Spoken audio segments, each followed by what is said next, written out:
But let's get right into it. Our big win over the Rams, and we're the first team since 2007 with a defensive TD, a block punt, and a defensive safety in the first half of a game. First, I want to say this, right? We blocked the punt against the Rams last year, I believe, and we had a defensive touchdown with them last year, especially because D-Law scooped it up. So I just felt like with them, I feel like we kind of got their number on special teams and defense right now. Nothing towards Rams fans, but we've been kind of after them. Great matchup. They always play us really well. And also prayers up for Stafford because obviously he's dealing with that injury and wasn't able to complete the second half. But therefore, we made that adjustment saying we're going to create our identity of who we want to be coming out the bye week. Obviously, we had 2 tough losses before the bye week in the first 6 games, and we just said who we're going to be because we all know November football really means the most. It goes above and beyond. November, December is where the champions is made, and this is when the heat of the season starts heating up. This lets us know who's going to be in the playoff push, where we're at, and things like that. So, that's kind of who we are, and we got a big one coming up this week, and we're going to get into that a little bit later.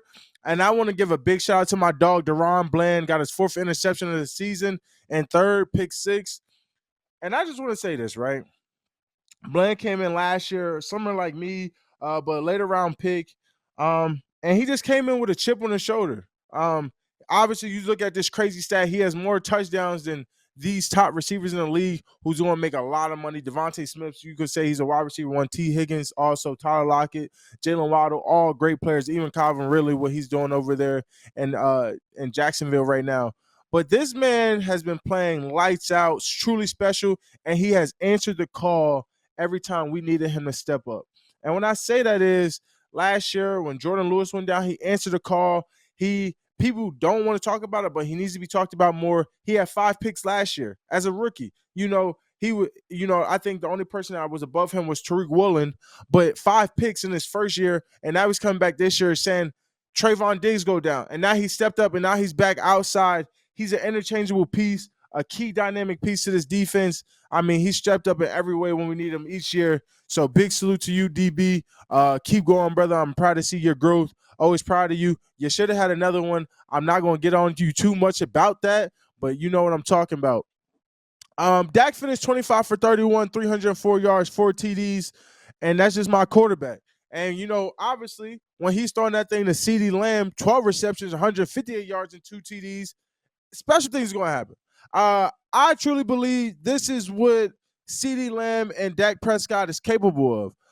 Ceedee Lamb is a special talent that we're not talking about because he hasn't been getting 12 receptions. I think he can continue this streak just like A.J. Brown, and we'll get into him a little bit later, of this type of high intense. And if you saw, he set records for the most in under 56 games. I was watching the screen. He broke almost every record, over 4,000 yards in 56 games in the field, touchdown passes, receptions, over 300 receptions. This guy is special. When the ball gets in his hand, you go back to his OU tape. He just knows how to make it happen. And I think this is what Ceedee's capable of when he gets those targets. He's a special talent. He needs to be treated like one. I think they are establishing themselves as a elite QB wide receiver duo. This is Ceedee's second game in a row over 125 when he's received 7 or more targets. So obviously they're trending in the right direction. Keep giving him the ball. Keep feeding him. Keep our guy going because Ceedee's special and he need to be treated like that. Same way as A.J. Brown, Jamar Chase, and guys like that. They need their targets. They got to get them in rhythm. That's the only way this offense will get going. That's the only way we'll get going as a whole team, is seeing these guys establish themselves, saying, I'm not here to play games. And it's going to be a great match to watch. Ceedee versus Bradbury and Slay this week. Obviously, 2 great corners. But I was, I always got to take my guy, Ceedee Lamb. Love him. That's my dog, and I know he's made of. He got that dog in his chest, man. Simple like that.